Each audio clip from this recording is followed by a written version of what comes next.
a todos. Seguimos con los contenidos relativos al cambio climático.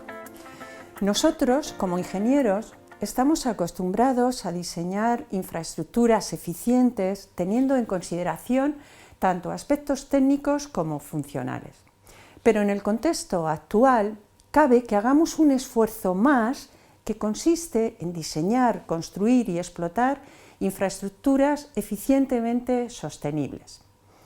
Para hacerlo, necesitamos poder cuantificar las emisiones de gases con efecto invernadero que la construcción de las infraestructuras origina.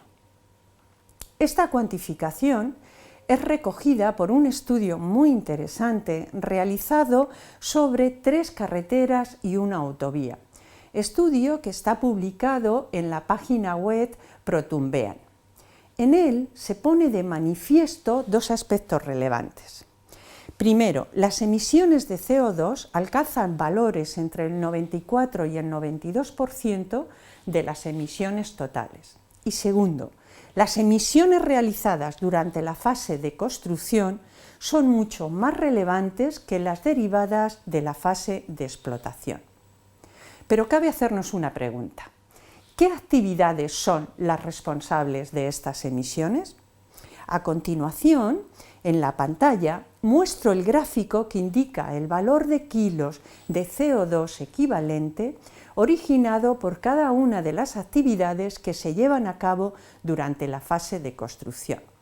Podemos observar 2 aspectos interesantes. Primero, la maquinaria del movimiento de tierras, en color azul mar, es la responsable de la mayor parte de emisiones durante la construcción, entre el 60 y el 85%. Y segundo, el siguiente elemento responsable de la emisión de CO2 en la construcción está relacionado con la afección a los sistemas naturales. Pues bien, ya tenemos una idea de por dónde atacar para reducir las emisiones de los gases: por la maquinaria de tierras y por las afecciones a los sistemas naturales. Comencemos, pues, con el primero, con la maquinaria de tierras, y siempre, por supuesto, dentro de las competencias del ingeniero civil. Con el fin de reducir los volúmenes de tierra a movilizar en una obra de construcción de una infraestructura lineal, la primera opción es diseñar la carretera o ferrocarril adaptándonos lo máximo posible a la topografía del terreno existente. Esto posibilita que se diseñen curvas de radio reducido y pendientes similares a las del terreno natural. Sin embargo, para poder circular a las velocidades actualmente permitidas en las autovías, debemos diseñar necesariamente pendientes poco elevadas y radios bastante grandes.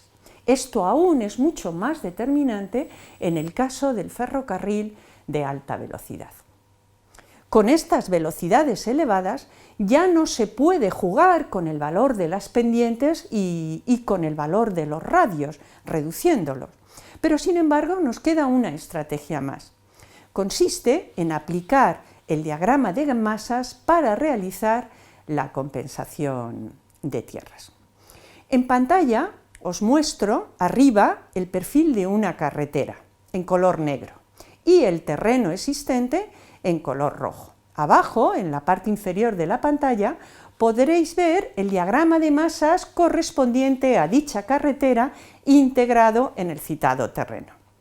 Aplicando el diagrama de masas podemos conseguir 2 objetivos: realizar un balance equilibrado entre los volúmenes que excavamos y los volúmenes que necesitamos para construir los terraplenes. Y segundo, reducir los tiempos de recorrido de las máquinas que transportan esas tierras. Por otro lado, cabe resaltar que es necesario tener en cuenta que los terraplenes deben estar constituidos por materiales que puedan soportar una determinada carga sin deformarse en exceso. ¿Qué pasa si no podemos utilizar el material que excavamos por no ser técnicamente adecuado? ¿O si al realizar el balance de las tierras nos sobran tierras.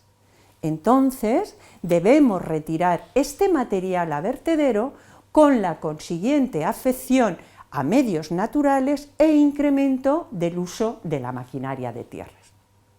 Por otro lado, ¿qué sucedería si bien el balance de tierras es negativo o bien el material no cumple con las especificaciones técnicas necesarias para conformar un terraplén? Pues entonces sería necesario extraer el material de cantera y transportarlo a la obra. Y de nuevo, la consiguiente afección a los medios naturales e incremento del uso de maquinaria de tierras. Evidentemente, como dijimos al principio, estas actuaciones generan emisiones de CO2. Luego, en la medida en que evitemos su realización, conseguiremos reducir el CO2 expulsado a la atmósfera.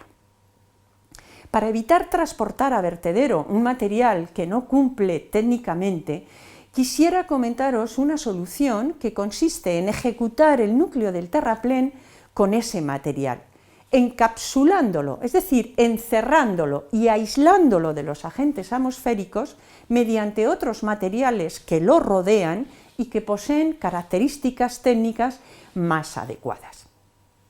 Ahora, por último, quisiera hablaros de cómo disminuir la afección a los sistemas naturales.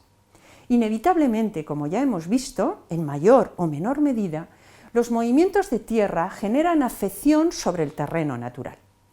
Para intentar compensar el daño ocasionado, existen diferentes vías para reponer la flora afectada. La primera de ellas consiste en realizar plantaciones y extendidos de tierra vegetal, y la segunda, la aplicación de una hidrosiembra sobre los taludes de desmontes y terraplenes, consistiendo la hidrosiembra en proyectar sobre el terreno una mezcla acuosa de semillas, mantillo y fertilizante. Con la hidrosiembra se consigue que la vegetación agarre mucho mejor que si se realizara una siembra manual. Y para acabar, y en síntesis, deciros que cualquiera de las medidas que os he comentado deben ser incorporadas en los proyectos y ejecutadas durante la construcción de la obra. Corresponde a los ingenieros, arquitectos, consultoras ambientales, proyectistas, empresarios, etc., afrontar el reto de incorporar estas medidas en sus respectivos trabajos. Nada más, muchas gracias.